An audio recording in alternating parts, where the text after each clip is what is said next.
Bienvenidos a este análisis en profundidad.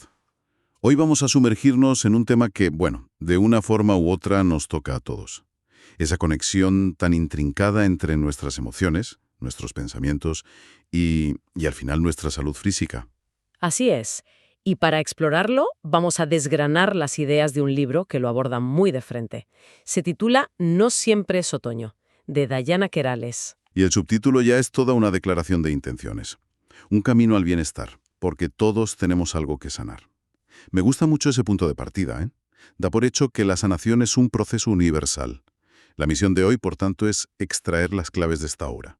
Entender por qué la autora sostiene que nuestro mundo interior, bueno, no solo afecta a nuestro estado de ánimo. Sino que puede ser un factor determinante en nuestra salud física. Justo.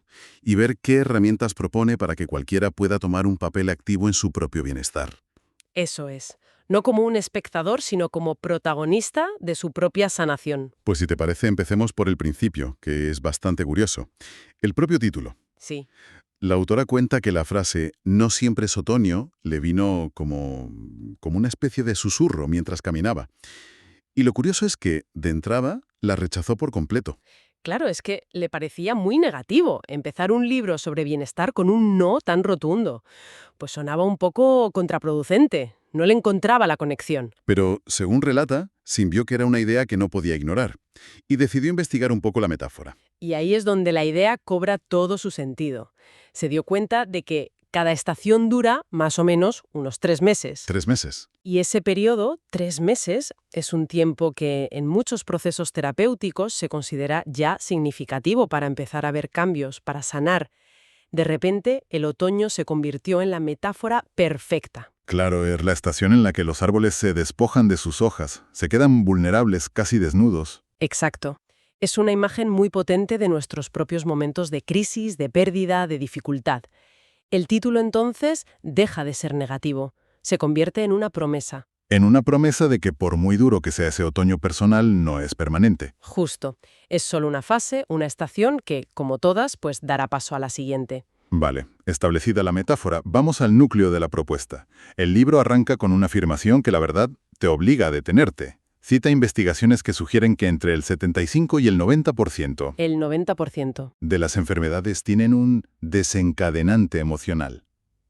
Es una afirmación potentísima. El libro especifica si se refiere a la medicina convencional o a corrientes más holísticas, porque sitúa la gestión emocional casi por encima de todo. Esa es una puntualización clave. La autora lo plantea desde una perspectiva que integra, no que excluye. A ver, no está diciendo que un virus no cause una gripe, evidentemente. Claro. Lo que sugiere, y aquí está el matiz, es que un estado emocional sostenido, de estrés, de tristeza, de resentimiento, puede debilitar tanto nuestro sistema que nos convierte en el huésped perfecto para esa enfermedad. O sea, que el factor emocional no sería la causa única, pero sí el desencadenante. El que allana el terreno, exacto. Crea las condiciones para que la enfermedad se instale. Precisamente. Para explicar este mecanismo, la autora usa el concepto de una trilogía perfecta. Cuerpo, alma y espíritu. Cuerpo, alma y espíritu. El cuerpo es el vehículo físico. El espíritu, nuestra conexión con lo trascendente, llámese como se quiera. Y el alma. El alma es el campo de batalla. Ahí residen el intelecto, la voluntad y, sobre todo, las emociones. Es en el alma donde se gestan las heridas que, si no se atienden... Acaban por manifestarse en el cuerpo. Y aquí es donde entra su faceta de neurocientífica, para darle una base biológica. Claro, para que no suene a algo esotérico. Claro, es que es pura bioquímica. Un pensamiento recurrente de miedo o de resentimiento mantiene nuestro sistema nervioso en un estado de alerta constante. Esto hace que las glándulas suprarrenales liberen cortisol. La hormona del estrés, de forma crónica. Y un nivel de cortisol sostenido en el tiempo es devastador. Puede generar inflamación, debilitar el sistema inmunitario, afectar a la digestión. Ahí tienes el puente biológico. Directo y medible. Directo, entre una herida del alma y una enfermedad en el cuerpo. No es magia, es fisiología. Entendido el mecanismo, la siguiente pregunta es obvia. ¿De dónde vienen esas heridas del alma? El libro propone que el origen está en la infancia y las agrupan 5 heridas emocionales fundamentales, sí, que son rechazo, abandono, humillación, traición e injusticia. Y lo que es fascinante aquí es que el libro no se queda solo en nombrar la herida. No, claro. Explica que para sobrevivir a ese dolor desarrollamos máscaras, que son mecanismos de defensa que se convierten en parte de nuestra personalidad. A ver, estas 5 heridas suenan muy categóricas. La autora las presenta como categorías cerradas, porque la vida real suele ser más enrevesada que 5 etiquetas, ¿no?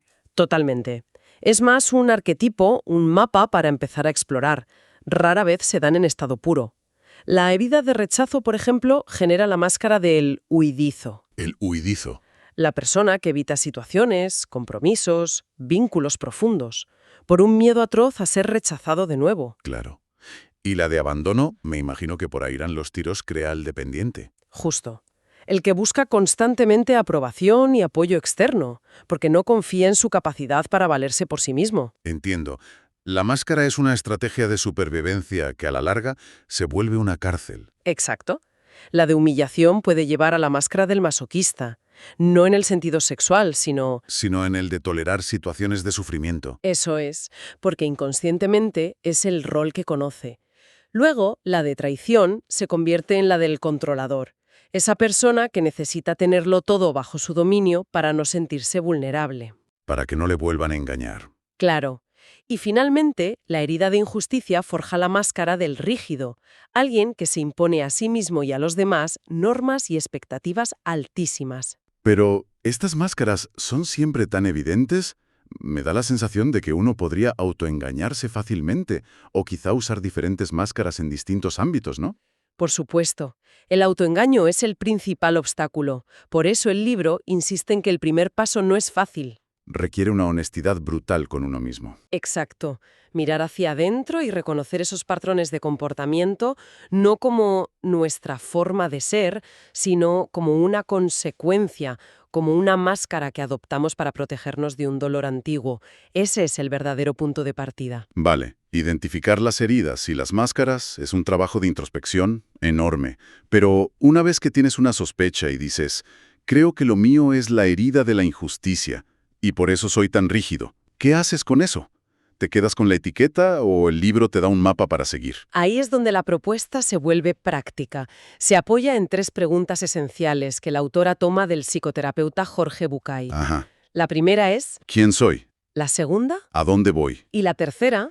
¿Con quién voy? 3 preguntas que parecen sencillas, pero que tienen un calado tremendo. Tremendo. ¿Quién soy? Es la invitación directa a quitarnos las máscaras, a preguntarnos quiénes somos de verdad, más allá del controlador o del dependiente. Más allá de la profesión o de los roles familiares, es un ejercicio de desnudez interior. Luego, ¿a dónde voy? Aborda la necesidad de tener un propósito.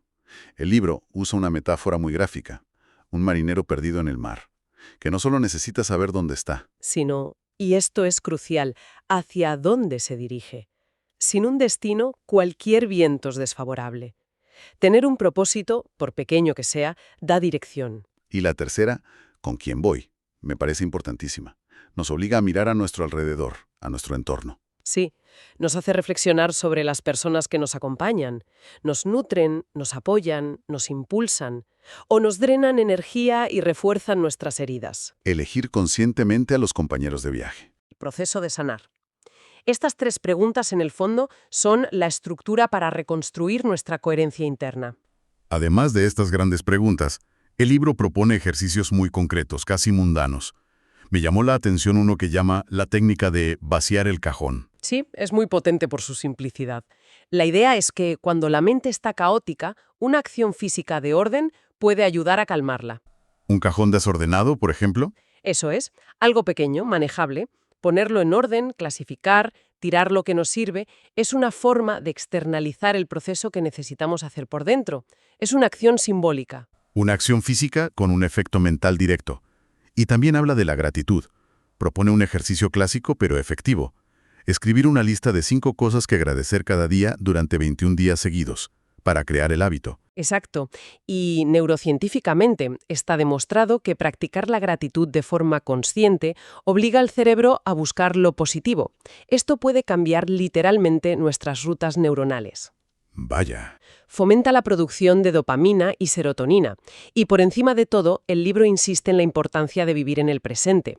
Recuerda que el exceso de pasado tiende a generar depresión y el exceso de futuro, ansiedad.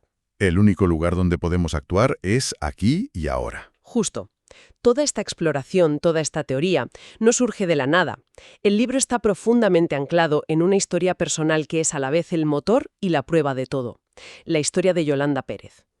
Sí, y es imposible entender el libro sin conocer esta historia. Yolanda era una joven a la que la autora quería como una hija. Con solo 22 años, le diagnosticaron un cáncer de estómago muy agresivo. Muy joven. Jovencísima. Y la autora, aplicando su propia tesis, no pudo evitar relacionar la enfermedad con las profundas heridas emocionales que Yolanda arrastraba desde su infancia. Especialmente una muy marcada herida de abandono. Lo increíble es que, después de un tratamiento durísimo, con quimio, cirugía, Yolanda se recuperó. Estaba clínicamente sana. Limpia de la enfermedad. Estaba llena de proyectos, de vida. Parecía el final feliz de una historia terrible. Pero aquí es donde la historia da un giro trágico y se convierte en un ejemplo devastador de esa conexión mente-cuerpo. Estando ya sana, Yolanda sufrió un desengaño amoroso muy fuerte.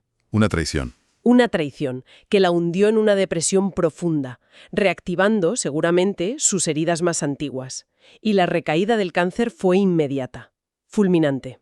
¡Qué terrible! Es que lo más impactante es que su propio médico confirmó que, antes de ese golpe emocional, sus análisis eran perfectos. Estaba completamente sana desde el punto de vista oncológico. O sea que la recaída no tenía una explicación clínica convencional. Ninguna.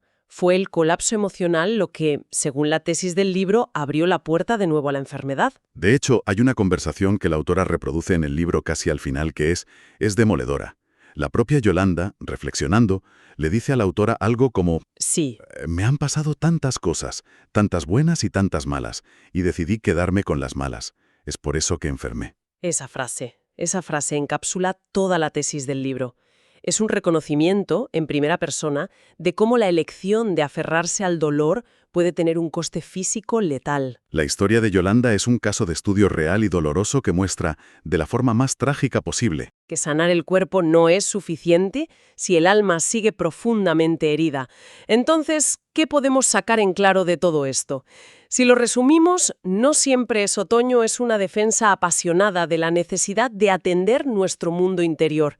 Y quiero recalcarlo, no se trata de negar la medicina o la biología. Para nada, en absoluto. Se trata de integrar la salud emocional y mental como una parte fundamental, inseparable de nuestra salud general. De entender que somos un todo. Claro. Cuidar lo que comemos o hacer ejercicio es vital, pero cuidar lo que pensamos y sentimos lo es igualmente. El mensaje final del libro es, en el fondo, de empoderamiento. Aunque no controlemos todo lo que nos sucede externamente, Sí podemos trabajar en nuestra respuesta interna a esos sucesos. y dentro de ese trabajo interno, el libro destaca una herramienta por encima de todas las demás para liberarnos de esas cargas. Para soltar el veneno del resentimiento que al final solo nos daña a nosotros.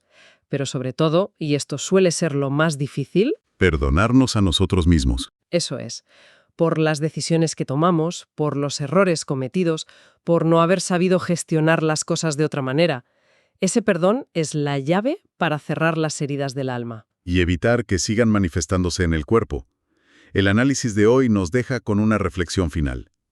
Nos hemos centrado en la salud física, que es la manifestación más visible, más alarmante. Pero si esta conexión es tan poderosa, ¿cuántas enfermedades más pequeñas y silenciosas en nuestras vidas? Un trabajo que no nos llena, un patrón de relaciones que se repite. Una incapacidad para disfrutar de las cosas buenas. Son también, en realidad, síntomas de esas mismas heridas no sanadas. Es una pregunta que creo merece la pena explorar.